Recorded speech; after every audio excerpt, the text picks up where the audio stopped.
Even while having a spiritual awakening can be a harrowing experience, it can also lead to profound personal growth and change. Feeling lost, bewildered, alone, anxious during a spiritual awakening is totally acceptable. There are distinct phases of spiritual awakening, each with its own unique experiences, difficulties, and rewards.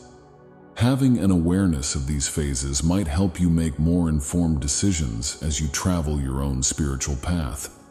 A period of disarray is often the gateway to enlightenment for many people.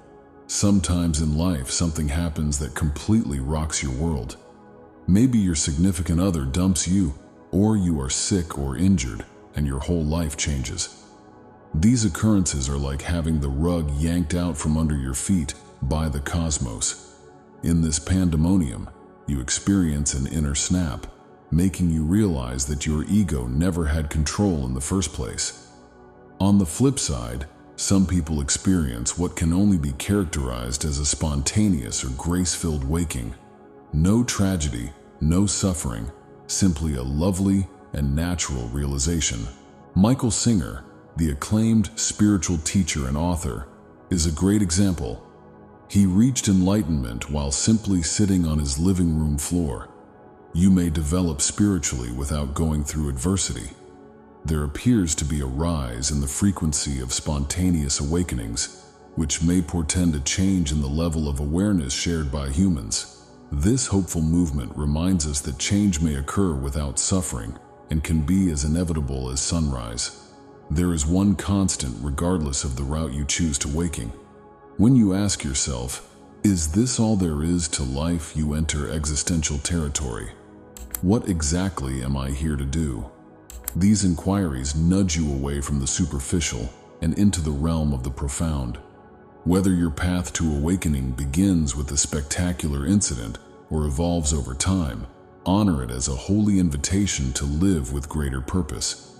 When you open your eyes in the morning, you're not simply facing a new day, you're facing a fresh beginning, a new you. The time has come for you to emerge from your cocoon and fly like the glorious being you were always intended to be, freed from the delusions that have kept you unconscious. The next phase of your awakening is a magnificent experience. You have entered the state of pleasure. Think of this time as the sun's highest point in the sky, casting a warm glow over everything. Here, you not only feel alive, but also part of the whole, a cosmic link that fires a renewed enthusiasm for life. The world takes on a kaleidoscope of vivid hues at this point. Everything seems to be happening just for you. The trees tell you stories, the birds sing your favorite songs, and the flowers open up. You're flooded with elation, enthusiasm, delight, and a plethora of wonderful sensations you may not have felt for years. It's like uncovering a treasure box of pure feeling, and you're delighted to open each one. Why do I experience such a surge of emotion at this point? The solution is simple: your heart is waking up. This is the first time in many people's life that they have listened to their innermost feelings. When your heart opens, it becomes the nerve center for feelings like kindness, fellowship, and complete devotion. Here's when it gets very intriguing. In this stage, you start to feel steered, like there's an invisible hand directing your path. In addition, you will start experiencing more and more synchronicities. Your intuitive faculties are honed at this period as well. Your beating heart is more alert than ever before. Your intuition will strengthen as you make decisions and take steps toward your life's true calling.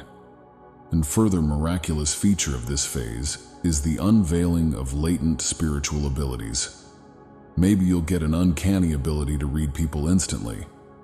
Or maybe you develop a gift for healing energy. You can't help but develop feelings for this period. You and your soul feel like you're on an eternal honeymoon. But just like every honeymoon, this period has an expiration date. Many people assume they have arrived at the end point when they reach this sense of euphoria. In truth, though, that was only a pretty part of a much longer and more complex adventure. Don't oppose the rise and flow of this adventure.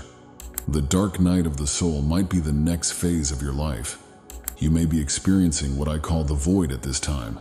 The void is not empty, but a space where you are between the old you and the new you. It's normal to feel confused or lost at times. It's possible that you'll suffer through a serious spiritual crisis, a trying moment marked by a sense of disorientation, helplessness, and anxiety about your role in the cosmos. It's more than just a difficult patch or a poor day.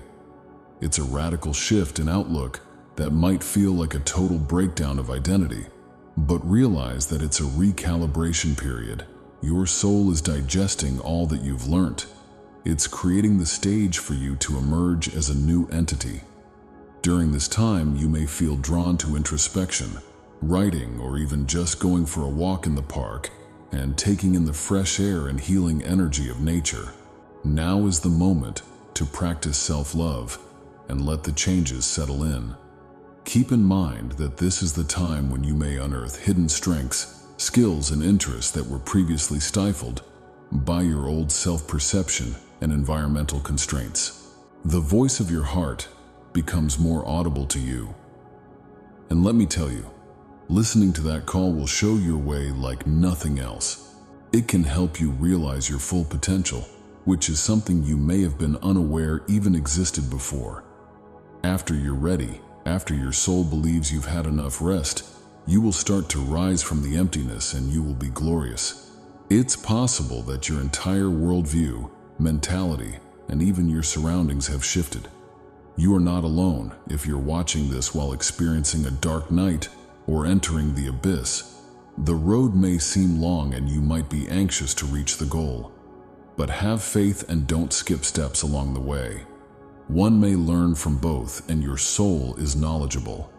It can gauge your limits and teach you the lessons you need. Okay, take a deep breath. Let me tell you something. If you've survived the endless darkness and nothingness, you have more resilience and sturdiness than you gave yourself credit for. You have emerged from the dark places inside yourself and achieved what I would call groundedness. After being blown around by your own emotional storms, it's like finding solid ground again. This is the stage where your spiritual journey starts to seem less like a roller coaster and more like a lovely automobile ride across rolling hills. The ground could still be uneven, but you have a sturdy steering wheel, your sense, and trustworthy wheels. The knowledge you've gained.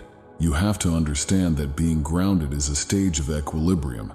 You have finally reached a calm point in your life when the roiling waves of your inner turmoil have subsided. You're no longer in a fight for your life. You're beginning to construct to produce something of the raw ingredients your soul has supplied you. You have changed. Your outlook has changed. You've felt despair and optimism, solitude and unity. You weren't only a conduit through which these events transpired. They have become an integral part of who you are, helping to make you stronger overall. Its imperfections add to its strength and beauty. At this point, many couples notice that their bonds are becoming richer and more complex. You vibrate at a frequency that may not match everyone from your history, and that's okay. You aren't abandoning them in the process. You're heading forward. There.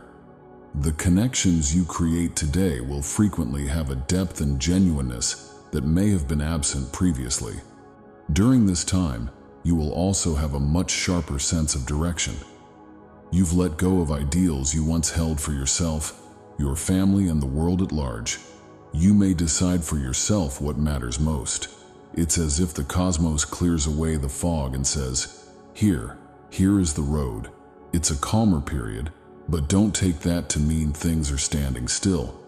It's more akin to the stillness found deep within a booming ocean. On the surface, you're living life, possibly as you always have. But below, in your own being, things are different. You get to see life with fresh eyes, heightened hearing, and reawakened touch. You start to manifest as well, and I mean truly. Keep in mind that you have shifted to a higher frequency. The things you attract into your life experiences, people, and opportunities will be in greater accord with your real self. And since you've gone through the terrible times, you appreciate them more. Everything might be a sign that the universe loves the new you and wants to shower you with gifts. Your awakening has culminated, and you are now fully equipped to take on the world. Apply your acquired knowledge by picturing a tree at the start of its spiritual journey. You're like a budding sapling reaching excitedly for the sky. Your new shoots reach upward eagerly, drinking in the sun's rays. A mature tree serves a function, as you well know. It supports life by providing shelter, food, and shade. You do too. You don't simply live, you flourish. And in doing so, you make the world around you thrive too. There is beauty and growth potential in every stage of life. Keep in mind that, like a tree, you're doing more than simply getting taller as you go through these stages.